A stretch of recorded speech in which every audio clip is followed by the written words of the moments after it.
Lockdown से पहले गीता के घर का नजारा कुछ ऐसा था कि रोहन ऑफिस जाता था और शिवन स्कूल।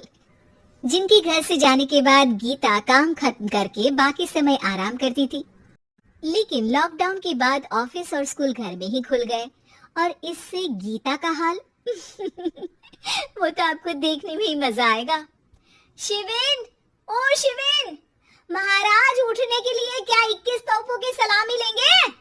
अरे बिस्तर से बाहर निकल, ऑनलाइन क्लास स्टार्ट होने वाली है। अरे तुम भी हद करती हो, स्पीकर की तरह चिल्लाने की क्या जरूरत है? दिख नहीं रहा मेरी कॉन्फ्रेंस चल रही है। अब कैमरा और स्पीकर ऑन कर रहा हूँ, मुझे कोई शोर नहीं चाहिए। इस पर जैसे ही रोहन लैपटॉप का कैमरा और स्पीकर ऑन करता है तभी कुकर की सीटी बजती है।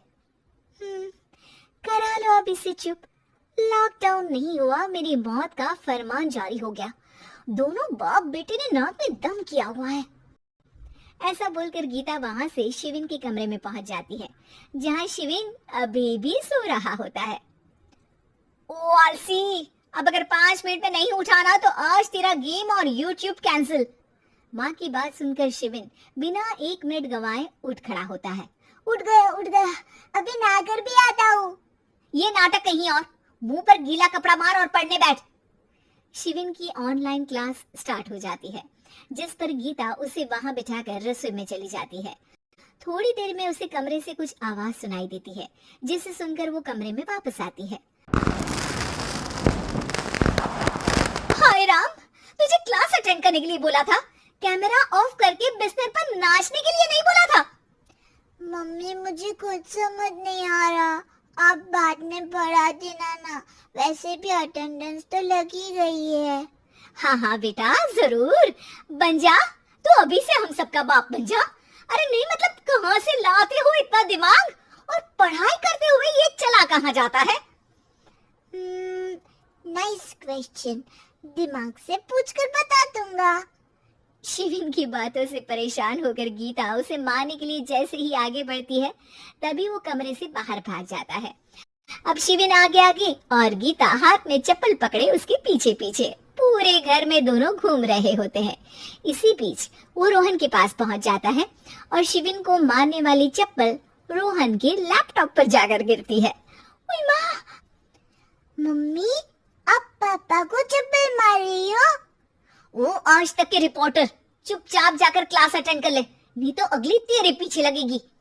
इस पर शिविन वहां से चला जाता है, जिसके बाद रोहन गीता से कहता है, इस सर्कस के लिए कुछ बोलना चाहोगी? अरे क्या करूं, जब से तुम दोनों घर में रहने लगे हो, घर अपने आप ही सर्कस बन गया है और मैं तुम्हारी नौकर। कभी बेटी को संभालो तो कभी बाप के नखरे उठाओ। इन्हीं सब उथल पुथल में दिन बीतते रहते हैं, जिसमें हर रोज घर के अंदर कुछ नया सियप्पा खड़ा मिलता है, जो ज्यादातर शिविन और रोहन की ऑनलाइन स्कूल और ऑफिस से रिलेटेड ही होता है। एक सुबह, शिविन चल उठ, आज की क्लास जल्दी है। कैमरा ऑफ कर के आप अटेंड कर लो। अरे ऐसे छित्तर पड़ेंगे, दादी नानी सब एक साथ याद आ जाएंगी। गीता की लाख मशक्कतों के बाद क्लास तो खत्म हो जाती है, लेकिन उसके बाद शिविन फोन इस्तेमाल करते हुए इंस्टाग्राम रील बनाने लगता है। रसोड़े में कौन था? तुम थी, मैं थी, कौन था? कौन था? हाँ, मैं गरीब हूँ। अरे ओ गरीब के बेटे, आजा, मैं बनाती हूँ तुझे गरीब। मैं बताती हूँ रसोड़े में कौन था। पढ़ाई करने बोलो तो इनकी माँ मर जाती है, और ये पागलपंतियां जितनी मर्जी करा लो।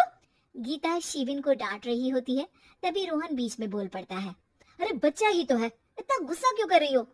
बेटे का साथ देने की इसी एक कोशिश में अब शिविन के साथ साथ रोहन भी गीता के गुस्से की सूली पर चढ़ जाता है।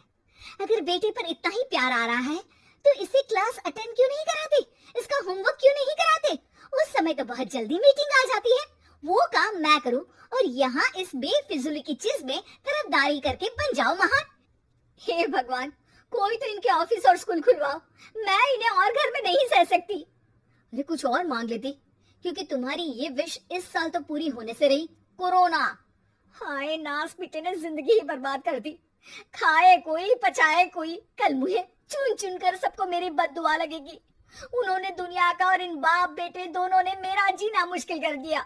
गीता वहां से चली जाती है, जिसके बाद रोहन शिविन से कहता है, अरे तुम्हारी मम्मी इतनी भड़की हुई क्यों है?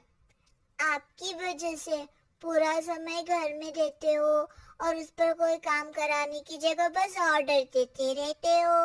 अच्छा बेटे, सारा इल्जाम मुझ पर? पूरा दिन तो वो तुम पर ही चिल्लाती है। हाँ, मतलब दोनों का 50-50 है, कुछ करना पड़ेगा। वो कहते ना, make the best out of worst. I have an idea. वैसे तुम्हारी माँ सही कहती है, बहुत जुबान चलाने लगे हो, कम बोला करो। अगली सुबह रोहन और शिविन अपनी गलती को सुधारने के लिए गीता के उठने से पहले घर का आधा काम खत्म कर देते हैं, जिसे देखकर गीता खुश हो जाती है और फिर बाकी बचा काम वो तीनों मिलकर पूरा कर लेते हैं। जिसके बाद अब वो सब मिल बांट कर हर काम में एक दूसरे की मदद करते हुए लॉकडाउन का मजा लेने लगते हैं।